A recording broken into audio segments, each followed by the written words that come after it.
जय माता दी दोस्तों, गुड मॉर्निंग। कैसे हैं आप लोग? आप सब देख रहे हैं अपने भाई के यूट्यूब चैनल निखिल दीवाना ऑफिशियल यूट्यूब चैनल में। तो हाँ दोस्तों, आज के इस वीडियो में मैं बात करने जा रहा हूँ ट्रेंडिंग स्टार का एक बहुत ही बढ़िया छठ गीत के बारे में। तो हाँ दोस्तों, ट्रेंडिंग स्टार का एक बहुत ही बढ़िया छठ गीत आ रहा है जिस गाने का नाम रखा गया है घूंटी भर मोर धोती भीजे।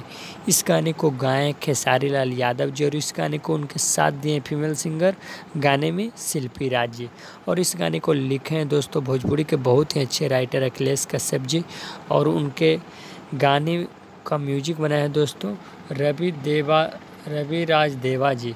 और मैं बताऊंगा दोस्तों कि गाना आज सुबह यानी कुछ ही समय में 1 से 2 घंटे के बाद 7 बजे दोस्तों अन्नपूर्णा फिल्म्स के यूट्यूब चैनल पे इस गाने का वीडियो रिलीज किया जाएगा। तो आप लोग भी अगर खेसारी जी के फैंस हैं, ट्रेंडिंग स्टार जी के फैंस हैं दोस्तों, तो इस वीडियो को ज़्यादा से ज़्यादा शेयर कर दीजिए, लाइक कर दीजिए, कमेंट कर दीजिए और साथ में आप मेरे इस चैनल को सब्सक्राइब कीजिए क्योंकि आज बहुत ही बड़ा धमाल होने वाला है।